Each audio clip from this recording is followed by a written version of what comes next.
friends, it's Michelle here from happyhealthyher.com. Welcome back. Today's a kind of a special day. It's February 18th, 2022, and it's my 3-year anniversary with my partner, Aaliyah. So this video today I dedicate to him because he's really taught me a lot of the core pieces of what I know about self-love. The video today, I really want to express that when I wrote my book, Online Dating for Sensitive Women, I stressed self-love quite a bit because I think it was a super important part of my own personal growth and my own ability to find a loving partner. But I got some things wrong, and that's what I'm trying to share with you today because I think it's super important. So as I said in the book, I have had a history of codependency, which is also referred to as people-pleasing. And as I define in the book, a lot of experts say that codependency is actually a lack of self-love and that it causes us to seek love and approval from others in an unhealthy way. And quite a few sensitive and empathic women tend to fall into this spectrum because we're almost wired in that way of being givers and kind of pushing our energy and our love outward rather than really assessing the field and picking people who are healthy, who are also going to give it to us and allow us to receive. But what I think gets like sort of overlooked in this discussion of codependency is that the desire to be loved and validated by other people is an extremely inherent core need of a human being. We are a packed species. We are a society. We are in groups. We need each other for survival. And so the idea that we would be looking for validation and love and approval for others is completely common and biologically wired. Now, of course, what happens is if someone does not get their needs met, that need becomes overwhelming for them. And for empathic and sensitive people who are always overgiving just by nature, the need it's almost like a chronic deficit. And I think when it's talked about, I think there's almost like a level of shame and victimization for the person who is codependent as though it's their fault. And I felt that way for a long time. When I realized what was happening for me, I was like, this is all my fault, and I wanted to fix it, and it was really frustrating. And what the love of my partner has actually shown me is, no, it was not all my fault. And what I want anyone who's struggling with this to know is that it's absolutely not all your fault. If you are lacking in self-love, it's because very likely multiple people have taken more from you than they've given. And so you're in like a negative deficit space. And yes, you may have allowed that, but so did they. And so it's a dance in society that we're giving and taking always. And the takers of the world, the manipulators, the narcissists, the toxic vampire type folks, they're out doing the taking. And we have to just be very aware of them. And we have to set our boundaries. And that's actually the first piece of self-love in my opinion, and a lot of actually experts will tell you that, is that setting a boundary and saying, I am worthy of my own love, I am worthy of as much attention and energy as I am giving to everyone else. I'm allowed to give it to myself first. That's rule number one, that's step number one.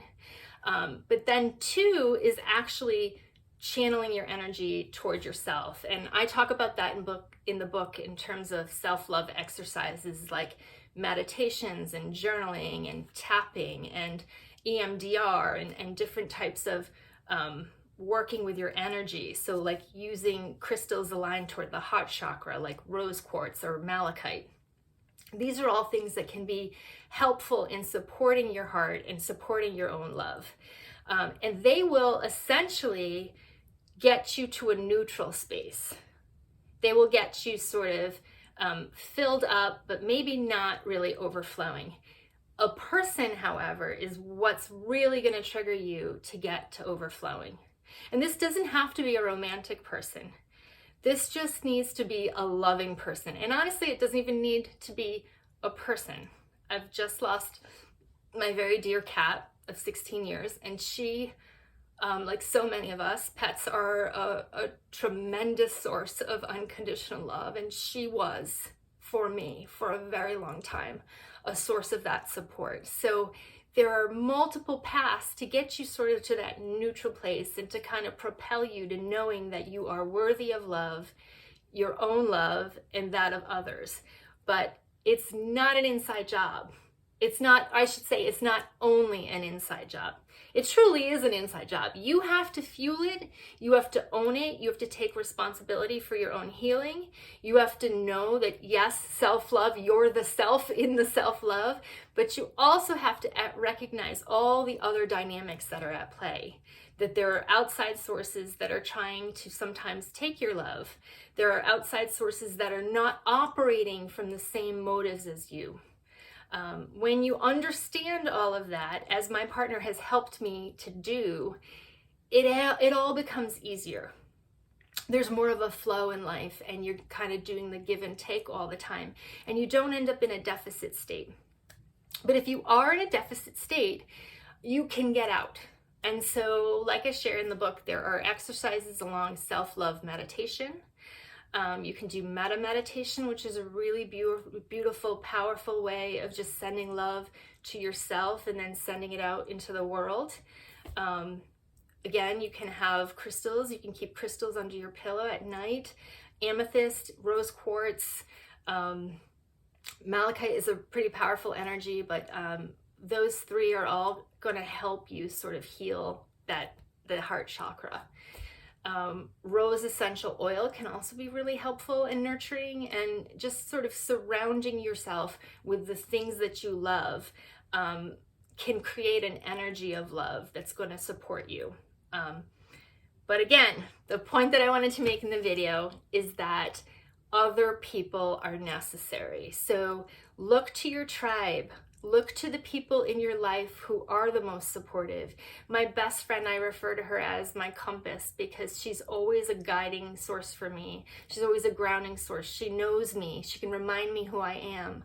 I have other dear friends who I can just text or message, and they're going to remind me of my worth. And now, like I said, that I have a partner who's super loving, I really don't struggle with self-love anymore, because I have this constant source of love coming at me and around me all the time. And there are no longer, thank God, I've been very aware, there are no longer toxic energy seeking people around me. I've created this bubble so that the toxicity can't get in. And so I hope this really helps, and I hope that if you are sensitive or you have struggled with codependency, you feel like you're having trouble loving yourself, that you will seek the support and love of others, and or get a pet, or work on all the things that make you feel good about yourself, because self-love and love in general is really the most powerful force in the world, and it's the most powerful force in your own healing and your own evolution, your own ability to be confident and show up in the world. When you love yourself with strength, you cannot allow other people to come in and take from you, because you're just so worthy. You're so aware of your worthiness, and that those people are not entitled to your energy any longer. There's a service I offer as well called Compassionate Coaching. If you go to happyhealthyher.com/coaching, you'll see that I refer to it as compassionate coaching because what I'm doing really is just offering you a loving ear. We can talk about whatever you want. It is not designed to fix you. It's not designed to force you to work on goals. It's more designed to support you where you are. I knew that when I went through therapy, I always felt like it didn't quite work. It always made me feel worse. We'd talk about all the things I needed to work on, and I would feel like, geez, I just felt like a project all the time. And you're not a project. You are a loving being, and you're just growing and evolving just like all of us. And there's greatness in you. And so sometimes you just need someone to shine a light on that. And I'm happy to do that for you. So I hope this video helped. If it does, please give it a like and subscribe to my channel and share it to anyone you think might benefit. I wish you happiness and good health always. Thanks for joining me.